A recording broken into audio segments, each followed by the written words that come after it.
तर आज आपला पहिला ब्लॉग आहे मोठा. तर आज आपला स्पीकर घेऊन चालू वावरात नाही. मग हे पाबर गहू कसं आहे. हे आपलं कुत्री पहा. मग रस्त्यातून शेवगाचे झाड आहे ते लावेल आपलं सरपंच बापूनं.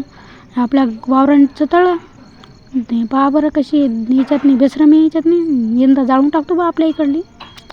ही वा दुसऱ्याच्या इकडली आपल्या वावरात पोहोचलो. तर पप्पा म्हणे ती इरला भरली बा आपली. ड्रायव्हर पाहून किती भरली. पाहावर आपली इर किती आली भरून. ही खणली बरं. तो आम्ही पुण्याला होतो जेव्हा खणली होती तेव्हा. ते जाऊ द्या आता. मग आलो गेलो तर मग भरा लावली शिशी. शिशी आण म्हणे भरून पाण्याची. तर मग कसं असते आपली इर असली तर आपल्याला प्या जमत नसते आपल्या इरीतलं पाणी. जर उद्घाटन होत नाही तर तुमच्या इकडं आहे का नाही कमेंटमध्ये सांगा मला.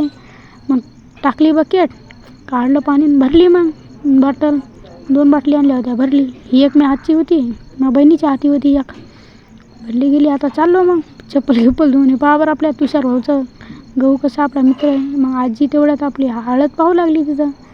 हे पाहावर आपला गहू. हे पहा इथं लसण लावायला बरं मित्रांनो. इथं संबार पण आहे. संबार आहे इथं मेथीचं आहे. इथं मेथी कोणाला लागली तर यायचं बरं एका भाजीसाठी बरं. रोज नाही यायचं बरं. रोज नाही यायचं. मेथी लावेली. इथं हे शेपू दिसत असेल तुम्हाला जरा तेवढा कॅमेरा आपला सुद्धा नाही. शेपू हे पालक जर तेवढी आली नाही. स्पीकर टाकला ही टाकली शिशी. हे कांदा हे कांदा तेवढा आला नाही. जाऊ द्या. मग आता जरासा रेस्ट केला म्हणजे आराम केला. आता चाललो घरी. तर मग हे रस्त्याने खाल्ल्या मी शेंगा खात का चाललो. आता लोक भाषा वाजव आता. कमल झाली तबला पे आली राणी मुखर्जी नटी.